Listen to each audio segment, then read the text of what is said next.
Hello guys, welcome to your very own channel Physique. This is Professor Shrenik Shah welcoming you all.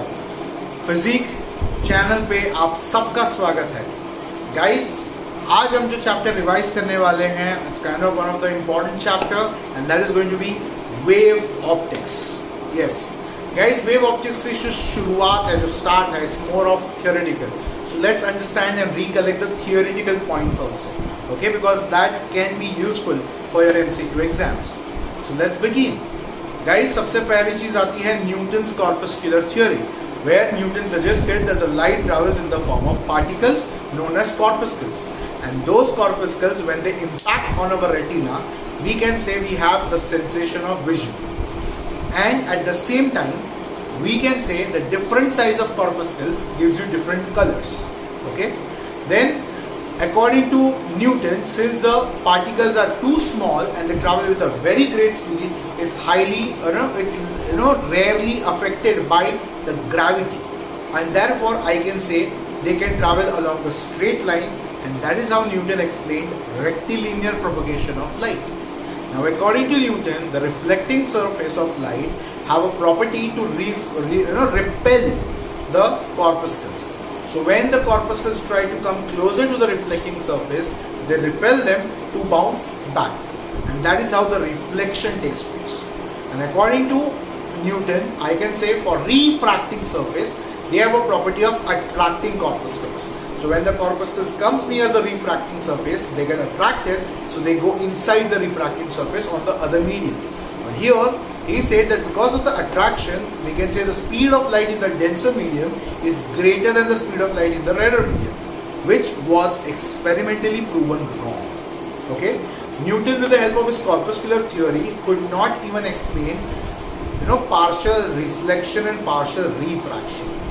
Okay, he could not even explain interference, diffraction and other related things. So the next come Christopher Huygens with his wave theory of light. According to Christopher Huygens, the light is a transverse wave. Initially he suggested as a longitudinal wave, then he corrected himself to transverse wave. The first thing he suggested that the wave, how does it travel in the vacuum? According to Christopher Huygens, there was no vacuum. Instead, there was a medium known as luminiferous ether between sun and earth, and the light is traveling through that medium. Now, multiple, you can say time and money were wasted, but not an single drop or single iota of ether was detected because it didn't exist at all. But at the same time, with the help of understanding the light as a wave, Christopher Huygens could explain certain points. For example, he could explain very clearly the reflection, the refraction based on the ray diagrams he drew, assuming the light as a wave. Also, he could prove that the light travels in the denser medium slower compared to that in the rarer medium, which was experimentally correct. But he could not explain something called as rectilinear propagation of light, how the light travels along a straight line. He could not even explain something like photoelectric effect, Compton effect, Raman effect. So those are multiple points of Newton's corpuscular theory and Christopher Huygens' wave theory. But since we are talking about the wave optics chapter, we are going to concentrate on the wave nature of light. So according to Christopher Huygens, the wave theory of light, he suggested certain terms. The first term and the very important term is a wave front. So according to Christopher Huygens, I can say if there is a point source of light, it gives out light waves in all possible directions. So I can say if I take the collection of all the points which are equidistant from that point source, can I say the light wave which reaches at those points will be in the same phase? So all the collection of the points where the light reaches with the same phase, I can say those points collection is nothing but a wave front. So according to Christopher Huygens, there were multiple shapes of wavefront. If I have a point source, there will be a spherical wavefront. If I have a cylindrical source, I will have cylindrical wavefront. If I have a source kept at a very large distance, I can say the wavefront will become so large that we can concentrate only on some part of it, and that part will be as good as a plane wavefront. Okay?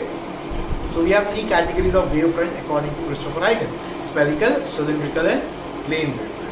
Now, according to this Huygens theory, he suggested that every point on a primary wavefront act as secondary source of light, giving out light in all possible directions, but most effective in the forward direction.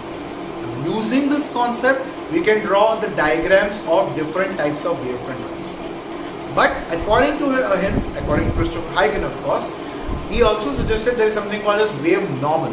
Wave normal is nothing but a line perpendicular to the wavefront, and the direction of wave normal will be along the ray of light. So I can say wave normal is as good as a ray of light. Okay. Now coming back to the Christopher Huygens, the diagram which he drew reflection diagram as well as refraction diagram, applying the logic of his wave theory, where I can say that every particle, or not the particle, every point on a primary wavefront acts as a secondary source of light, giving out light in all possible directions, but most effective in forward direction. Now those diagrams are important in case of board point of view, if you are going to give one. But if you are talking about the MCQ exam preparation, I can say those diagrams just held importance in terms of they might give you the diagram in the question, and they might ask you question based on that diagram. Okay, so what can be type of question which can be asked over there? Like the important thing you should know is the incident ray makes angle of incidence with the normal, whereas the incident wavefront makes angle of incidence with the surface, because the incident wavefront and the incident ray are perpendicular to each other. Okay, same goes for the reflected wavefront and the refracted wavefront, along with reflected ray and refracted ray. Correct? Apart from that, there is an important formula in the refraction section when we go beyond the laws of reflection and refraction. That is ratio of width of the incident wavefront to the width of refracted wavefront, which comes down to the formula as cos I by cos R. Okay, so in that situation, if I give you the diagrams and give you the namings in the diagram, I might ask you the ratio in terms of the namings given in the diagram itself, in the question. So that is where you have to be very clear about what do you know about the diagram. Okay, you might not be able to draw it because you will not need to draw it in the MCQ exam, but you definitely need to have an idea about the diagram. Okay, so guys, यहाँ पे I can say we are done with the basic understanding of the wave optics. Now we go ahead with the understanding of polarization. Now what exactly is the polarization? Guys, polarization is nothing but converting multiplanar vibration in a transverse wave of light into a single planar vibration. When I talk about the conversion of multiplanar vibration to single planar vibration, there are multiple ways to do it. The first one is with the help of Polaroid. Now Polaroid is nothing but a chemical substance material which allow only one plane of vibration of light to pass through it.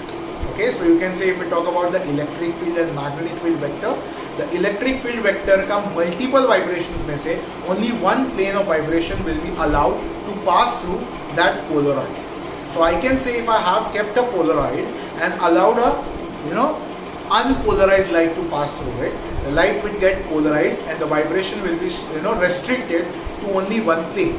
So if I keep another Polaroid to check whether that light has been polarized or not, as long as the axis of Polaroid, the second one which acts as an analyzer, the axis will match the axis of the vibration, I will get the same light passing through. But the moment I turn the angle of the Polaroid, I rotate the Polaroid, I will see that the intensity of light is reducing. Okay, and when it becomes perpendicular, the intensity of light becomes perfectly zero. So to understand this or to solve problems related to this, we have a perfect formula derived by Malus law, which says the intensity will be equal to I naught by 2 cos square theta. Now I naught is the intensity of the unpolarized light. So after the first Polaroid, when the light passes through, the intensity becomes half. That's why we have I naught by 2. But after the second Polaroid, if it passes, we get the intensity as I naught by 2 cos square theta, where theta is the angle between the axis of the first Polaroid and the second Polaroid. So if that is 0, cos 0 becomes 1. If it is 90, cos 90 becomes 0. And if it is anything between 0 and 90, it will give you respective values. Okay, so that is the first way to do polarization. The second way to do polarization is by reflection. So let's say the light is traveling from rarer medium to denser medium. When it strikes the boundary, I can say partially the light is reflected and partially it is refracted. So in that situation, if I take a special case where the reflected and the refracted ray are mutually perpendicular, in that situation, I can say the reflected ray is completely polarized and the refracted ray is partially polarized, provided the light is unpolarized. Okay? So the unpolarized light, when it strikes on the reflecting surface, partially reflect, partially refract. I can say it should strike on the refracting surface. Sorry for that. The unpolarized light must strike the refracting surface and it should go from rarer medium to denser medium. So it must show partial reflection and partial refraction. And in that situation, the reflected ray and the refracted ray are mutually perpendicular. In that situation, I get the reflected ray to be completely polarized and the refracted ray to be partially polarized. Now this thing was done by Brewster, hence we call this as the Brewster's law. And the formula for this is quite simple, that the refractive index of the material which is used for the refraction is nothing but equal to tan of I, where I is the angle of incidence, which now we can call it as polarizing angle. Okay, so there is also another method for the polarization, and that is by scattering of light. So when we strike a light on particles which are having size smaller than the wavelength, because of that the light gets scattered. In that situation also, some light while scattering becomes polarized. We don't have any formula related to it, but yes, that is also an option for you. So we have Polaroid, which deals with Malus law. We have reflection, which deals with the Brewster's law, and we have the scattering, for which there is no formula. Okay.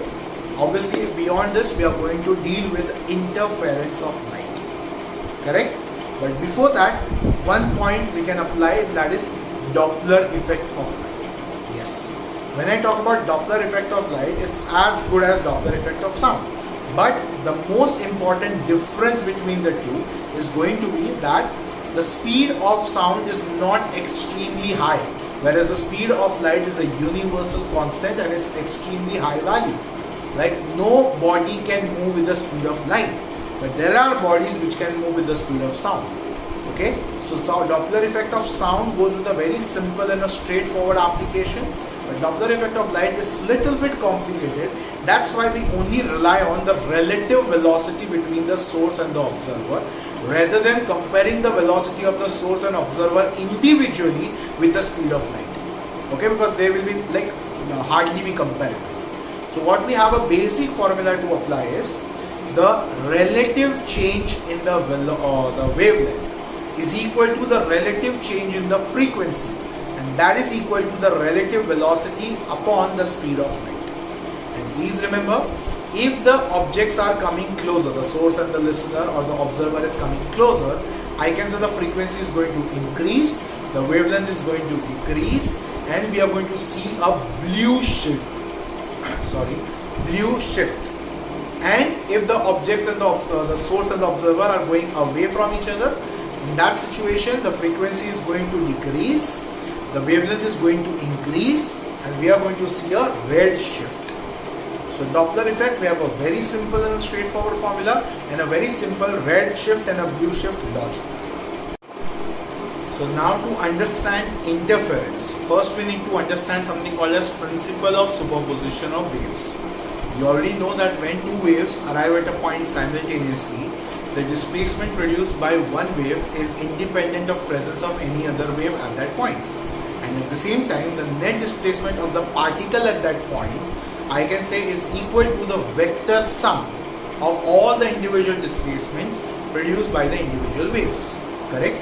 So let's say if there are two waves arriving at a point, and at a point two waves ka crests are overlapping, can I say the displacement of the particle at that point will be the maximum?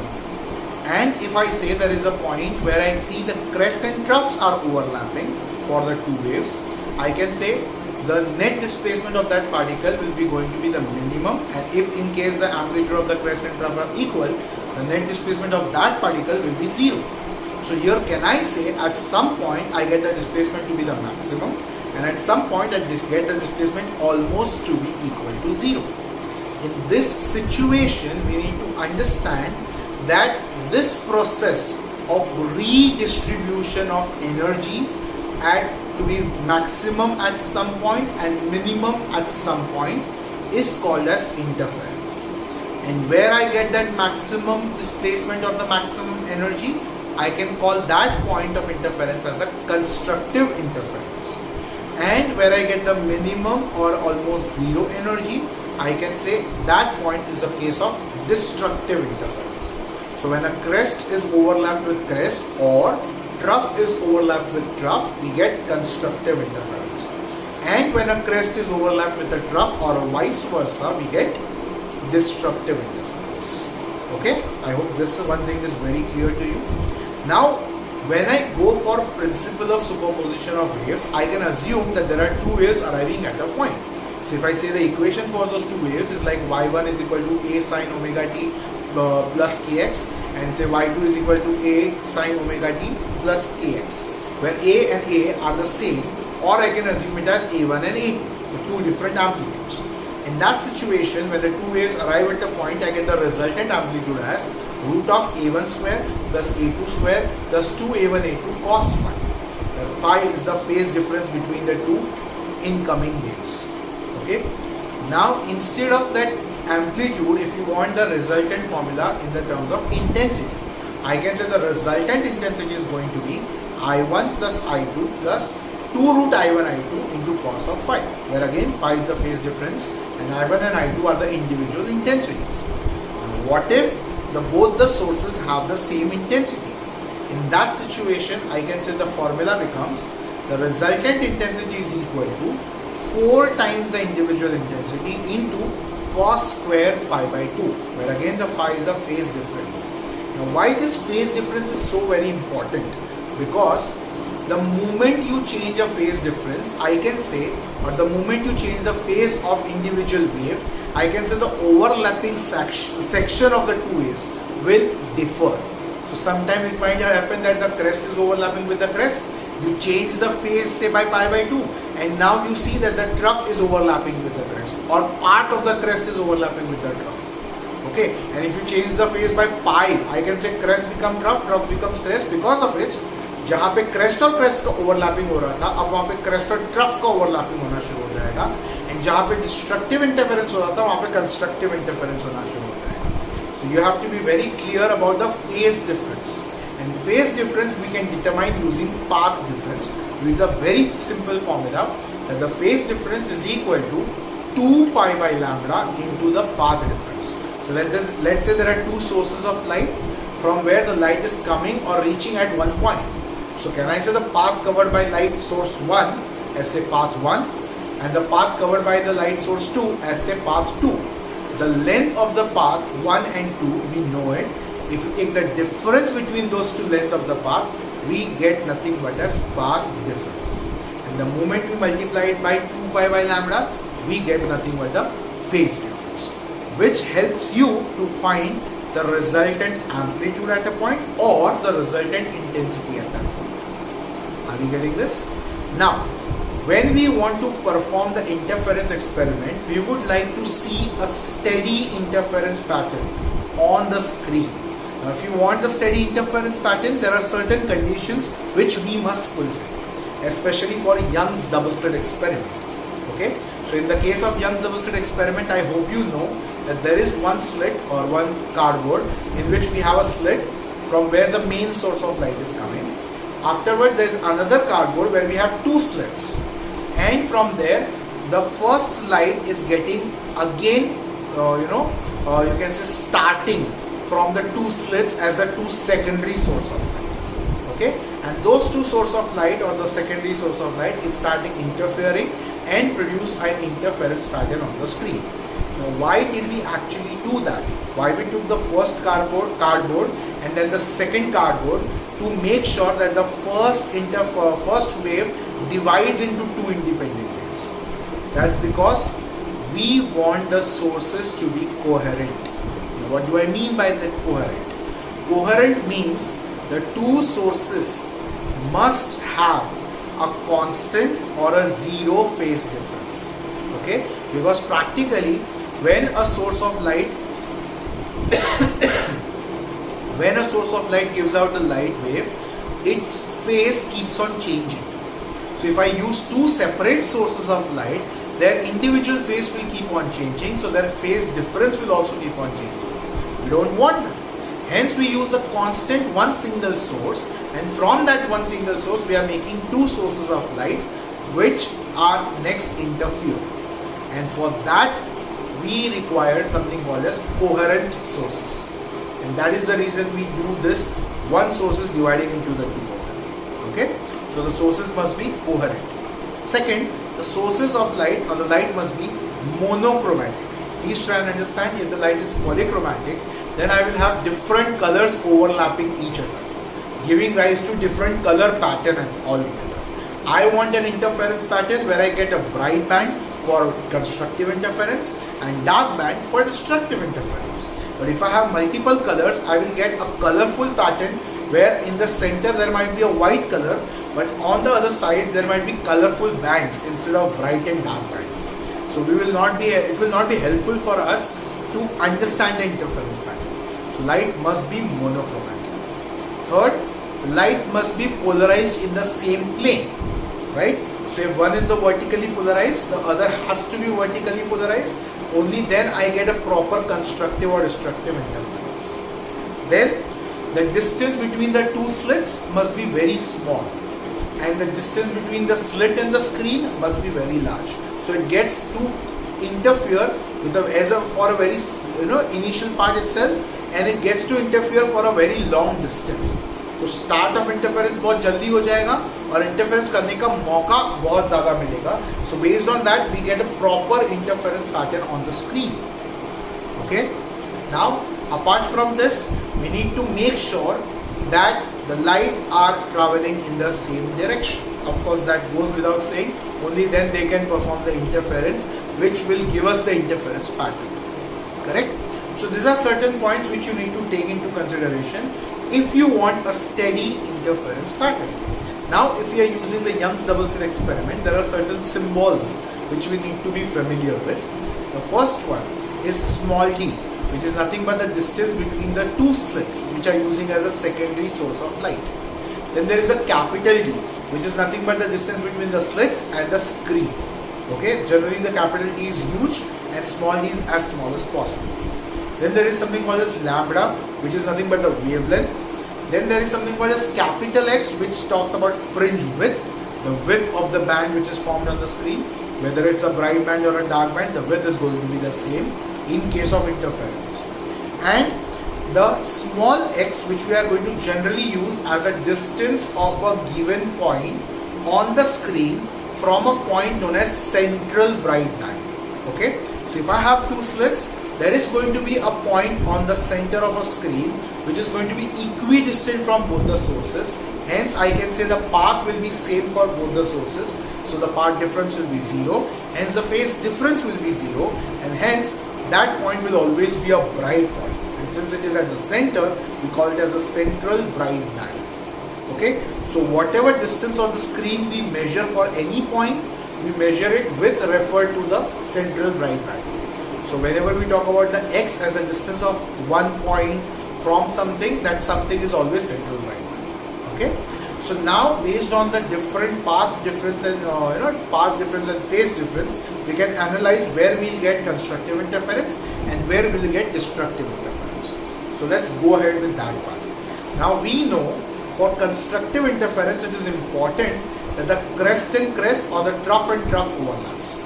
And for that it is highly important that the path difference, or I should say the phase difference, must be either 0 or 2 pi or 4 pi or 6 pi, basically even multiple of pi. So that allows me the constructive interference. Now to have a phase difference of even multiple of pi, I need to have a path difference of integral multiple of lambda. So path difference will be equal to n lambda for constructive interference. Now similarly, if I want destructive interference at any point, I need to have odd multiple of pi as a phase difference. So I'll have crescents of overlapping. So या तो pi होना चाहिए 3 pi, 5 pi, 7 pi and so on. In that scenario, we can say the path difference must be n minus half times lambda. Okay, n minus half times lambda, where n will be an integer. So basically, if I try to sum up, it's nothing but an odd multiple of lambda by 2. Okay, to get nothing but an odd multiple of pi, we need to have an odd multiple of lambda by 2. Are we clear with this? So basically, I can say 0 पे will get constructive interference, lambda by 2 पे it will be destructive, path difference की बात कर रहा हूँ. Lambda पे it will be constructive again. 3 lambda by 2 पे it will be destructive again. 2 lambda पे it will be constructive, and so on. So if you understand, the moment the differences keeps on changing, I get constant bright and dark bands. Okay. The moment we talk about the width of that fringe or width of that band, the formula is quite simple. It's lambda into capital D upon small d. And the moment you talk about the distance of that bright point from the central bright band or the dark point from the central bright band, I can say it is nothing but the path difference, whatever is the path difference, into capital D by small d. So if it is a bright point, it will be n lambda capital D by d, capital D by small d. And if it is a dark point, it will be n minus half times lambda capital D by small d. Okay, so that is how you are going to get a constructive or a destructive interference, or basically the interference pattern on the screen. Are we clear with this? Excellent. There is another way to produce that interference pattern, and that is biprism experiment, in which we basically use thin prisms, or I should say the prisms with one of the angles as 1 degree or less than 1 degree, and join the base of them, so that I get a 2 prism combination known as biprism, where one of the angle, the combined angle of the 2 prism is going to be very close to 180. So it will be like 178, 179 something. Okay. So now there is one source kept at the apex or near the apex of that biprism. Then I can say the light which passes through the biprism will show deviation, because of which we can interpret that one source as nothing but the 2 virtual sources for which an interference is taking place. Okay, so in that situation, with the help of biprism, I am converting one single source into 2 virtual sources for which the interference is taking place. Okay, now here the distance between the source and the eyepiece where you are going to view the interference pattern is going to be the capital D. The distance between the 2 virtual sources is going to be the small d, which we need to find out. And definitely lambda is going to be the wavelength. And with the help of eyepiece, we can determine the value of the fringe width. Okay. So now we know the capital D, we can easily measure it on a scale. We know the value of capital X with the help of micrometer eyepiece. Now how to find that small d? For that we use nothing but a conjugate foci method or a displacement method of optics. So if you remember it, very good. If you do not remember it, please visit the optics ka revision lecture once and have a look at that conjugate foci part. Okay. Now here if we talk about the virtual 2 sources have a distance is small d. So imagine there is an object of height small d. There is a lens, a biconvex lens kept in front or at some distance from that object, and from that some distance there is a screen placed. Okay, so the object and the screen are fixed. Now you are supposed to move the lens. At 2 position you are going to get a clear images of that object. Okay, at one point it will be the magnified image, and at the other point it will be a diminished image. Let's call the diminished the images as the size of the images as D1 and D2. The relation which we get between the D1 and D2 is D is equal to root of D1 into D2, and that is by the help of conjugate foci. Okay. With the help of that, we determine the value of the distance between the 2 virtual sources. So we know the small d, we know the value of capital D, we know the value of the fringe width. From this, we can determine the wavelength of the light used in a biprism experiment to form an interference pattern. Okay. So guys, I hope this part is getting quite clear to you. अब हम कुछ और आगे points की तरफ बढ़ते हैं. तो बट पहले इसे अच्छे से एक बार रिवाइज कर लो अपने दिमाग में, बिकॉज ये काफ़ी इंपॉर्टेंट है और आगे जाके जब हम डाइफ्रैक्शन पे जाएंगे ये फॉर्मूलाज और कंफ्यूज कर सकते हैं। Okay, so please start writing the formulas. Okay, let's go ahead. Now guys, as far as MCQs of interference are considered, apart from these basic formulas, you also need to know 4 extra points. The first one is the interference by reflection. What happens if I have 2 rays, out of which one ray is reflected from a mirror or from a reflecting surface, and now we want to find the case of constructive and destructive interference. In this scenario, please remember, you first have to find out the path difference using geometry. Okay, so you have to draw the diagram, or the diagram is already given. You just have to you just draw a wavefront between the 2 rays and find whatever is the path difference between the 2 rays to reach at a point. Now, once you get the path difference, generally you say constructive interference के लिए the path difference will be equal to n lambda, and destructive interference के लिए the path difference will be equal to n minus half lambda. But since this is by reflection, or this is after reflection, we know for reflection the phase changes by pi, and that is an exact change applicable to convert a crest to a trough or a vice versa, which means we have to apply the exact reverse condition or opposite condition of constructive and destructive interference, which means in reflection cases I will say the constructive interference का case होगा n minus half lambda is equal to path difference, and destructive interference के लिए case होगा n lambda is equal to path difference. So please remember, when it is interference by reflection, you have to consider the path difference as n lambda for destructive and n minus half lambda for constructive. So reverse. Similarly, let's say if I have a surface, on surface of water, there is a thin film of oil. Okay, the thickness of that oil film is say t, small t. The refractive index of that oil film say mu. Okay, so the ray of light strikes the oil surface, partially reflect, partially refract. Whatever light goes inside the oil bounces back from the oil water surface, and after coming out from the oil it starts interfering with the first reflected wave. So here also can I say the path difference का case जो होगा वो reverse होगा constructive destructive के लिए, because यहाँ पे भी रिफ्लेक्शन होगा. बट उससे भी ज़्यादा इंपॉर्टेंट चीज़ ये है that what will be the formula for path difference. It will be 2 mu t cos r, where mu is the refractive index of the oil film, t is the thickness of the oil film, and r is the angle of refraction which happens inside the oil film after the first refraction. Okay, so we know the value of mu, we know the value of t, and if we know the value of r, I can find the path difference. And when I find the value of path difference, I can equate it to n lambda for destructive interference and n minus half lambda for constructive interference. So please remember, this is the case where you have to take care, reflection हो या that thin oil film हो, constructive और destructive interference का जो formula होगा वो interchange हो जाएगा for path difference and obviously for phase difference too. ठीक है. Now what if I have the Young's double slit experiment submerged in water? I can be very obvious that the wavelength will change, but the capital D, that is the distance between the slit and the screen, and the small d, that is the distance between the two slits, is not going to change. So I can say the fringe width in air upon the fringe width in water is going to be lambda in air upon lambda in water. That is nothing but refractive index of water with respect to water.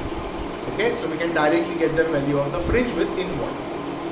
Now what if I have a biprism experiment submerged in the water?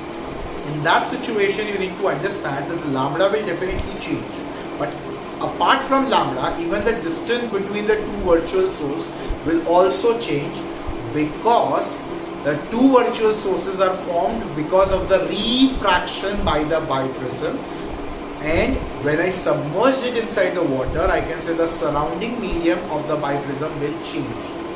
So over there, I can say that small d is actually applicable as 2 into x into a into mu minus 1.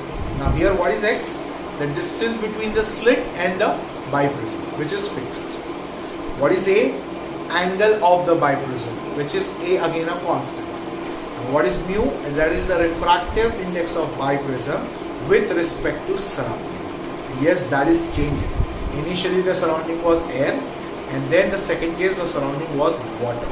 So when I say the fringe within air upon fringe within water, in case of biprism experiment, it will be equal to lambda in air upon lambda in water into mu of glass with respect to water minus 1 upon mu of glass with respect to air minus 1. Okay, so that thing you have to take into consideration. Are we clear with this, all the four things, guys? Great. So now we can go ahead with the diffraction part. So guys, diffraction basically is nothing but when I have an obstacle which is very tiny or very have sharp ends in the path of the light.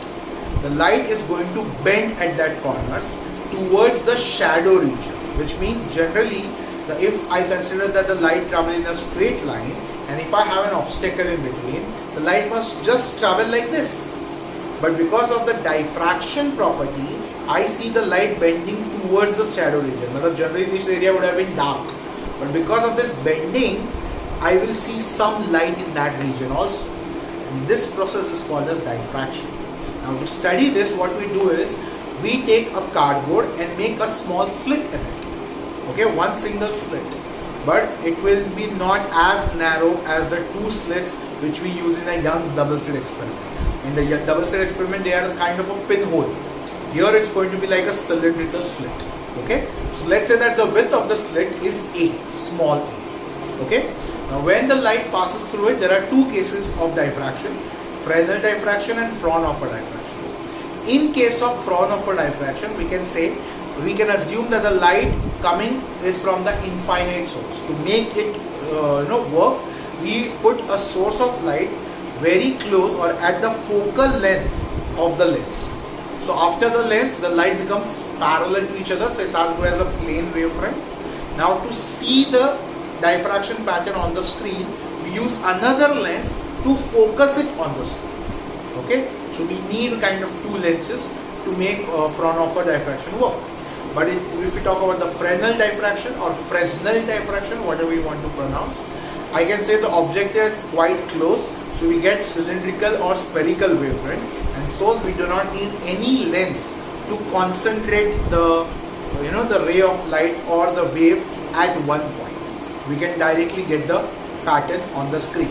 But those patterns will form either the circular rings or cylindrical patterns. Okay, so that is quite confusing, or you can say it's not in your syllabus. You have Fraunhofer diffraction. So in case of Fraunhofer diffraction, basically I can have maxima and minimas.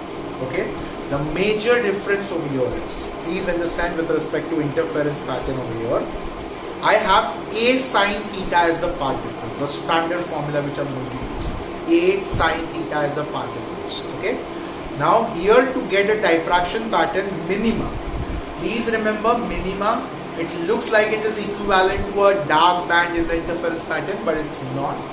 Instead, in case of minima, we can say A sine theta should be equal to n plus half times lambda. Yes, it's plus, and it's minima ke liye it is minima ke liye it will be n lambda. Okay, an integer multiple of lambda. But if I want in terms of maxima, which is equivalent to a bright band, I can say A sine theta, which is equal to the path difference, is going to be n plus half times lambda. In interference, it was n minus half. Here we are going to have n plus half. The main reason over there is, in interference, we have a central bright band, after which we get the first bright band, then a second bright band. So we have a 0th bright band over there. Here, in case of the dark band, we start with the first dark band or first minimum. Okay, so we do not have the path difference of lambda by 2 existing over here. The first path difference for the maxima we get is 3 lambda by 2, because the first minima we get it as 1 lambda. So basically we do not have lambda by 2 path difference applicable over here. Okay, so here the first minima occurs at lambda and the first maxima occur at 3 lambda by 2, that is 1.5 lambda. Then obviously 2 lambda will again be minima, 2.5 lambda, that is 5 lambda by 2 will again be maxima, and so on. So we are going to get alternate maximas and minimas, no doubt about that. But the first minima comes at the path difference of lambda. So from the screen point of view, if I say, the central band of the central maxima is going to be of the size double than all the other maximas or minimas. Okay? In fact, you can say the width of the central maxima is 2 lambda capital D by small a. Whereas the width for all the other maximas and minimas is going to be lambda D by small a. Okay? Here we can also have included, the angular width. So for the angular width, you just drop the capital D. Basically, जो width का formula था 2 lambda capital D by small d or lambda capital D by small d. Just forget the capital D and the remaining part we can call it as the angular width. So basically, 2 lambda by small d is the angular width of the central maxima, or lambda by small d becomes the angular width of the any maxima. Okay, so guys, यहाँ पे diffraction pattern तुम्हें समझना होगा that the central maxima will have the maximum intensity, then the secondary maximas will have intensity decreasing. Okay, in case of interference pattern, all the bright bands were of the same intensity, all the dark bands were of same intensity. Here all the bright bands or the maximas are not of the same intensity. In fact, over there in interference, all the bands were of exactly same width. Here all the maximas and minimas are not of the same width, obviously because of the central maxima. All the others are of same width. But because the central maxima is of double the width, we can say all the maximas and minimas are not of the same width. Okay, so that's basically your diffraction pattern.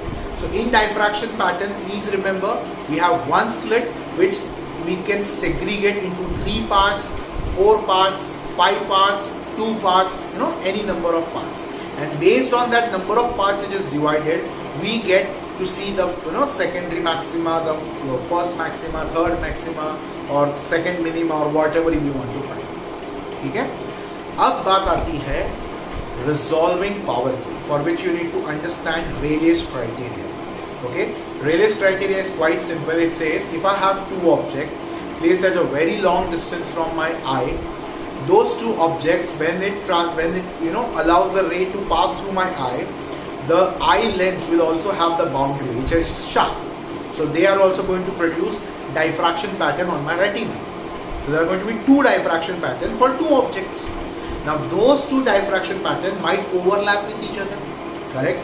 So in that case of overlapping, we are going to concentrate only on the central maximas. So what if the central maximas are overlapping? I can say I will not be able to differentiate between those 2 objects. I will see those 2 objects as almost one object, okay, or a blurry single object. In that situation, I can say the object is not well resolved, correct? What if the 2 central maxima are wide apart? I can say I can see both of them quite clearly, quite easily, and I can say they are well resolved. Now, what if I have the central maxima of both of them overlapping or overpowering the first minima of each other? So the central maxima of one is on the first minima of the second wave or second diffraction pattern, and the central maxima of the second diffraction pattern is on or overlapping on the first minima of the first diffraction. In that situation, because the first minima is like a dark point, I can easily focus on those 2 points and I can differentiate between the 2 objects just in this case. So that's the reason we call this case as a just resolve analysis. Okay, so I can say the minimum distance between the 2 objects such that I can observe those 2 points just resolve. That distance is called as limit of resolution. In case of angular, I can say if the objects are too far, I can say they can form some angle. So the minimum angle with which I can see those 2 objects or 2 diffraction pattern with just resolved condition, I can say that will be your limit of resolution in the form of angle. So in case of microscope, we use a limit of resolution in terms of distance. In case of telescope, we use a limit of resolution in terms of angle. Because for telescope, we are observing objects very far apart. so we cannot take that distance between those two objects, but yes, we can definitely take the angles made by the two rays coming from those two objects on the telescope. Okay, so now we are going to discuss the limit of resolution and the resolving power. The resolving power is quite obvious. It is nothing but the reciprocal of the limit of resolution. Yes, it is the reciprocal of limit of resolution. So the formula is also quite clear. It's nothing but lambda upon 2 mu sine alpha.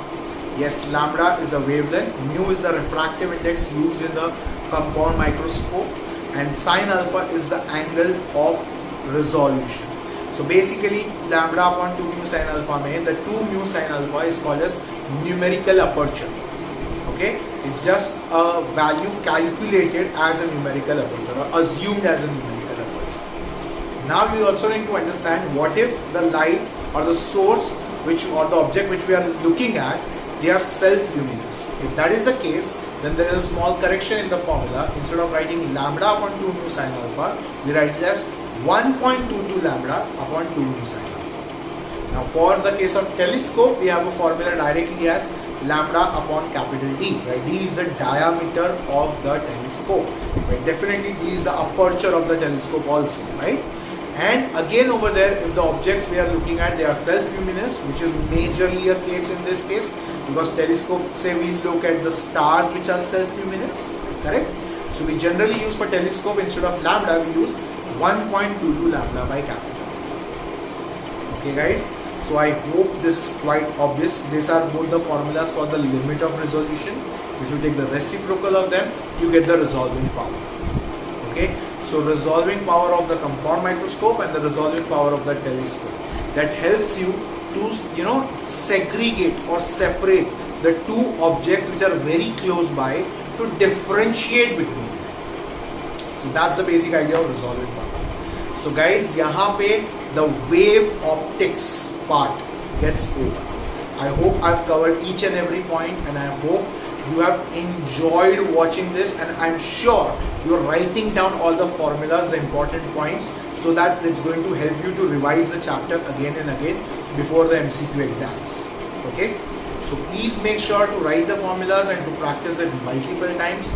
Watch this video multiple times if you require, and please provide a lot of comments. How did you like the video? Is there any suggestion from your side, anything which we can improve on?